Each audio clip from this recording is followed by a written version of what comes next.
Assalamualaikum warahmatullahi wabarakatuh. Bersama saya Retno Sri Kurniasi. Kali ini kita sudah memasuki pertemuan kedua ya nak ya, yaitu hakikat bangsa dan negara.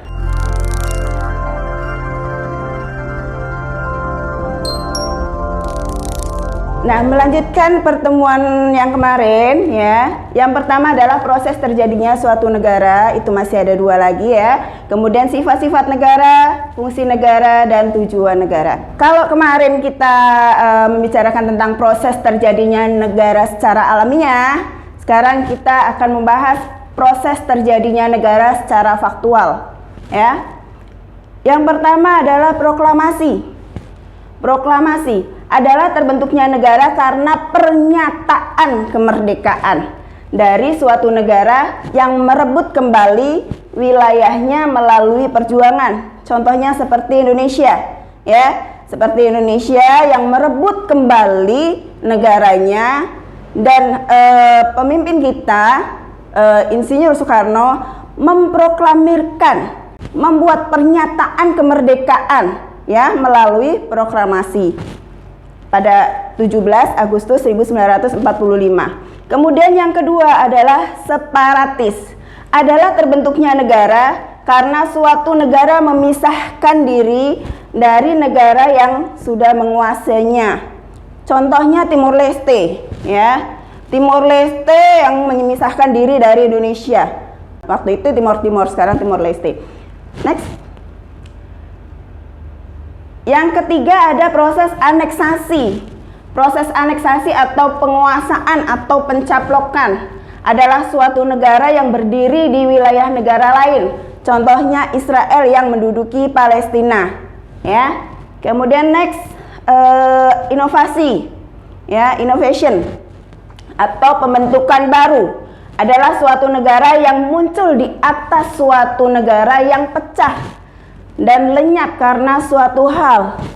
Contohnya munculnya negara-negara Rusia, Ukraina, Uzbekistan karena lenyapnya Uni Soviet. Kalau dulu adanya Uni Soviet ya, jadi nggak ada negara-negara kecil-kecil itu, nggak ada. Nah, Uni Soviet itu pecah, kemudian menjadi negara-negara Rusia, Ukraina, dan lain sebagainya. Kemudian proses yang kelima ada proses fusi atau peleburan, melebur jadi satu, ya. Jadi suatu negara yang terbentuk dari beberapa negara yang menyatu menjadi satu negara baru. Contohnya Jerman itu awalnya ada Jerman Barat dan Jerman Timur, dan kemudian menyatu tahun 90. Kemudian proses yang keenam ada asesi atau penaikan. Adalah terjadinya negara karena naiknya tanah dan lumpur di delta sungai atau daratan yang muncul dari dasar laut dan menjadi wilayah yang dapat dihuni sehingga suatu ketika telah memenuhi unsur-unsur terbentuknya negara. Unsur-unsur terbentuknya negara tadi ada berapa? Ada rakyat, ada wilayah, ada pemerintah, ya. Nah, contohnya Mesir di sini yang terbentuk dari delta Sungai Nil. Yang ketujuh okupasi, ya, proses okupasi atau pendudukan. Terjadi ketika suatu wilayah yang tidak bertuan atau kosong, ya, dikuasai oleh satu suku atau kelompok tertentu, kemudian mendirikan wilayah kosong tersebut. Contohnya budak negro yang dimerdekakan oleh Amerika, kemudian mendirikan negara di Liberia. Oke, setelah tadi kita proses terjadinya negara melalui proses faktual tadi ya, sekarang proses terjadinya negara secara teoritis. Nah, secara teoritis ini ada beberapa teori. Yang pertama teori kontrak sosial. Teori kontrak sosial di sini mengatakan bahwa negara itu dibentuk berdasarkan perjanjian-perjanjian masyarakat. Teori ini dikemukakan oleh Thomas Hobbes, John Locke, dan J.J. Rousseau.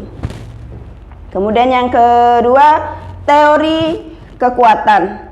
Teori kekuatan di sini menyebutkan bahwa negara terbentuk karena penaklukan dan pendudukan dari suatu etnis yang lebih kuat terhadap etnis yang lemah. Ya, penganut teori ini H.J. Leski, Aldrich, dan Karl Marx. Yang ketiga ada teori ketuhanan. Nah, di sini menyebutkan bahwa negara terbentuk atas kehendak Tuhan. Kalau nggak ada kehendak Tuhan, nggak bisa terjadi. Maka timbul pemikiran bahwa negara adalah penjelmaan Tuhan, sehingga raja merupakan pilihan Tuhan yang memiliki kekuasaan mutlak. Ya, penganut teori ini adalah Julius Tahi, Heller, dan Cronenberg. Yang keempat, teori hukum alam. Teori hukum alam menyebutkan bahwa negara terjadi karena kehendak alam, ya, suatu lembaga alamiah yang menyelenggarakan kepentingan umum. Penganut teori ini adalah Plato, Aristoteles, dan Thomas Aquino. Jadi sifat-sifat negara ini ada 3, ya. Yang pertama ada sifat memaksa. Kok memaksa sih? Kesannya kalau memaksa itu kan jahat sekali ya. Nah, tapi di sini ada tujuannya, ya. Sifat memaksa artinya adalah negara mempunyai kekuatan fisik secara legal. Jadi bisa menggunakan kekuatan fisik secara legal atau resmi, ya. Yang digunakan untuk memaksa rakyatnya agar mematuhi semua peraturan perundang-undangan yang berlaku dengan harapan keamanan dan ketertiban negara tercapai. Seperti sekarang ini, negara melakukan PPKM, ya, dan rakyat, warga negara itu wajib mematuhinya, ya. Demi apa? Demi keamanan dan ketertiban, ya.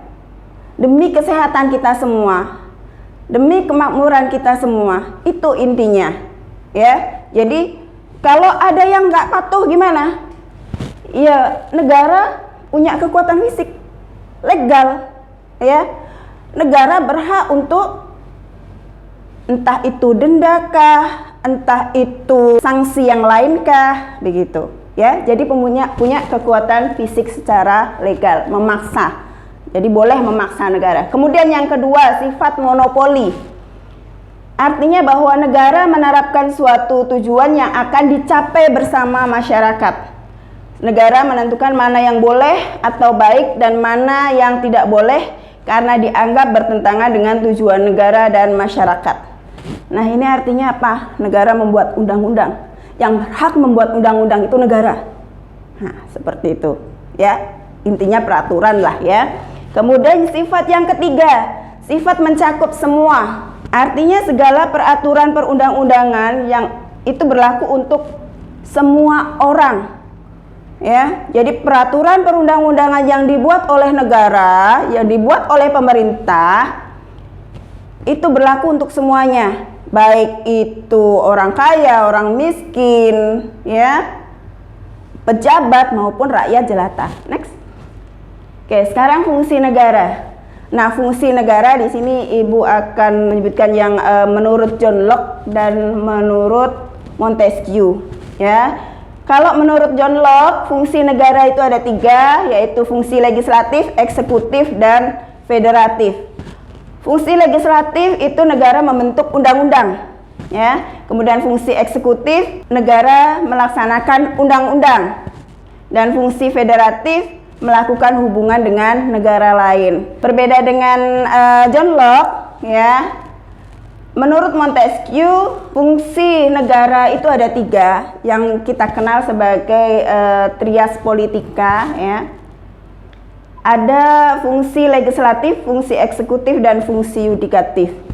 Nah, fungsi legislatif di sini negara membentuk undang-undang, membuat undang-undang. Kemudian fungsi eksekutif, negara melaksanakan undang-undang. Dan yang ketiga, fungsi yudikatif, negara mempertahankan undang-undang dan mengadili pelanggaran terhadap undang-undang. Tujuan negara. Nah, di sini mungkin nggak perlu panjang lebar, ya. Kita langsung ke Negara Kesatuan Republik Indonesia. Tujuan negara Indonesia itu kita bisa lihat di pembukaan Undang-Undang Dasar 1945 alinea keempat, ya. Yang pertama, melindungi segenap bangsa Indonesia dan seluruh tumpah darah Indonesia. Yang kedua, memajukan kesejahteraan umum. Yang ketiga, mencerdaskan kehidupan bangsa. Dan yang keempat, ikut melaksanakan ketertiban dunia yang berdasarkan kemerdekaan, perdamaian abadi, dan keadilan sosial. Sekian untuk pertemuan kali ini. Wassalamualaikum warahmatullahi wabarakatuh.